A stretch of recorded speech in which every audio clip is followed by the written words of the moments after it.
A gente descobre que cuidar não é só abrir as portas. Cuidar também consiste em fechar portas. Talvez a gente tenha sido educado em pensar e acreditar que o cuidado de Deus será manifestado o tempo todo naquilo que nos favorece. Quantas vezes na vida uma porta fechada significa oportunidade de crescimento? É engraçado que às vezes a gente pensa que o cuidado de Deus na nossa vida, ele vai ser manifestado o tempo todo nas portas que estão abertas. Mas a gente descobre que cuidar não é só abrir as portas.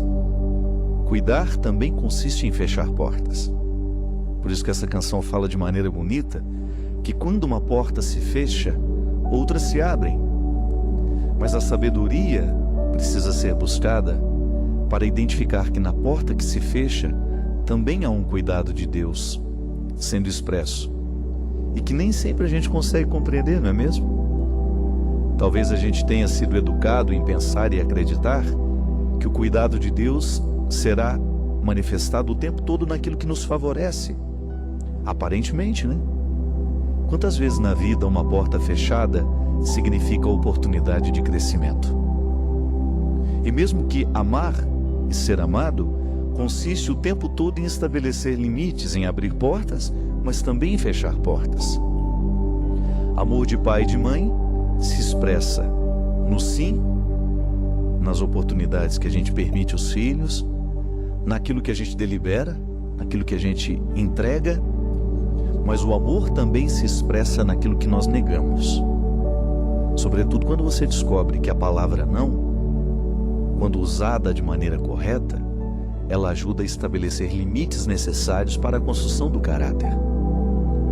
Nós jamais vamos poder ter filhos educados, com bom caráter, se nós não dissermos não para muitas questões. Quando você percebe que o seu filho não está preparado para aquele presente, quando seu filho não está preparado para aquela situação, para aquela viagem, para aquele momento de solidão, é quando o filho começa a reivindicar que ele quer viajar sozinho, que ele quer fazer sozinho. Quando você percebe que ele não está preparado para este momento e você diz não a ele, mesmo que ele não compreenda, aquele não é importante na construção do caráter do filho. Isso é cuidar, né? Talvez porque a gente viva um momento de muita liberdade nos tempos de hoje, a gente tem identificado que cuidar é a gente permitir não. Cuidar também é não permitir. E é nesse equilíbrio bonito que nós vamos descobrindo a experiência do cuidado como frutuosa. E é interessante porque, em se tratando de religião, este lugar humano onde nós nos colocamos diante de Deus e com Ele estabelecemos uma relação, muitas vezes na religião nós vamos aprender de maneira muito errada que o cuidado de Deus se expressa naquilo que Ele providencia. Certo? Mas a providência de Deus não é só permissão. Há uma série de realidades que Ele vai nos negar que são importantes para nós. Pode ser que a gente não entenda a negação hoje, mas quando depois de um tempo você vai analisar, é verdade, aquilo não me aconteceu, aquilo não me foi possível do jeito que eu queria, mas foi importante. Esta regra, minha gente, está nos jardins. Quando você vê uma árvore muito viçosa, toda bonita, e de repente o jardineiro vai com sua tesoura e poda aquela árvore. Aparentemente a gente acha um absurdo.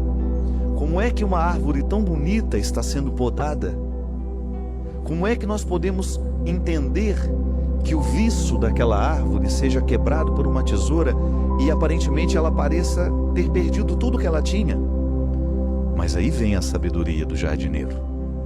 Ele sabe que se a árvore não for podada, ela começa a definhar, porque ela não vai ter mais uma disciplina no seu jeito de crescer. A tesoura, ela disciplina a árvore para que ela cresça de um jeito certo. É muito bonito a gente compreender essa lógica dos jardins e aplicá-la na nossa vida. Quando a gente sofre uma poda, é tão doído, né? Porque você está acostumado a ser vistoso, você está acostumado a ser grande e de repente uma realidade vem e lhe poda. E você não entende aquilo.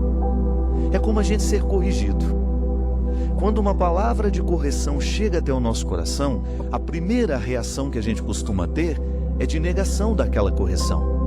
A gente acha que a pessoa que está nos corrigindo está agindo com maldade, a gente corre o risco de pensar que a correção é uma maldade do outro, mas não, nem sempre ela é uma maldade. Pode ser que seja, pode ser que existem pessoas maldosas que estejam querendo podar você, não porque você precisa de poda, é porque o seu trabalho, o seu sucesso incomoda. Mas quando esta correção vem de uma pessoa que tem a autoridade afetiva do amor, eu sempre digo isso, minha gente, dê ouvidos a quem ama você. Se a palavra de quem ama está diretamente conectada com a responsabilidade de fazer você crescer, é importante ouvir o que ela tem a dizer. Porque é a palavra da poda, é a palavra da reorientação, é a palavra do cuidado, né? É uma palavra que cuida de nós. Quando você já experimentou na sua vida, alguém ama você e ela lhe indicou caminhos que eram mais difíceis, eram caminhos de podas, eram caminhos de renúncias, e você ousou buscar, mesmo sabendo que não seria fácil.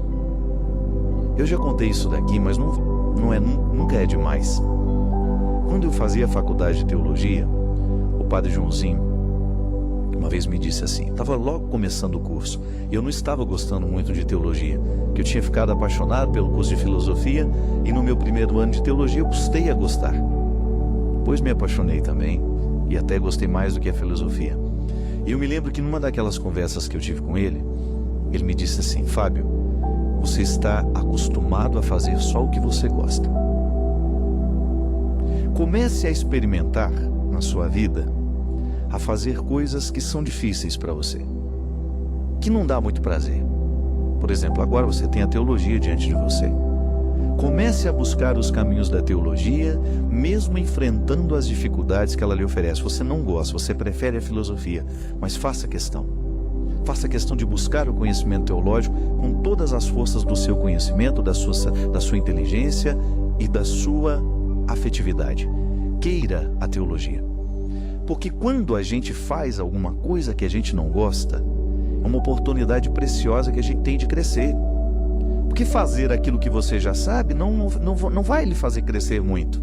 Eu já sei fazer e aquilo eu repito. Agora, quando você é colocado numa situação adversa, quando você é colocado numa situação contrária, o seu cérebro, a sua emoção tem que reagir de um jeito que você evolui, você avança como pessoa.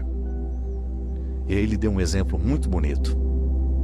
Tenha dentro de você sempre a coragem de buscar as suas reservas de amor.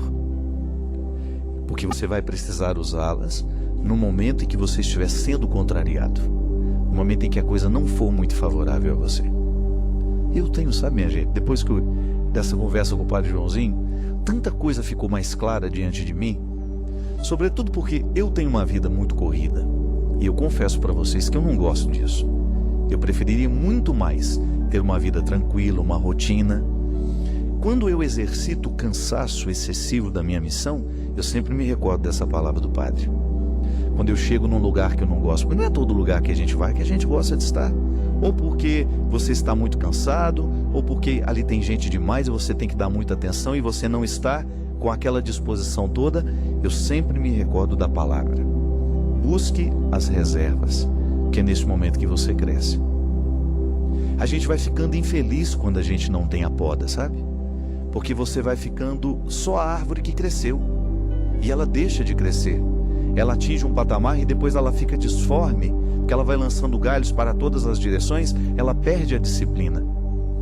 E a vida cristã, minha gente, é um exercício constante de disciplina.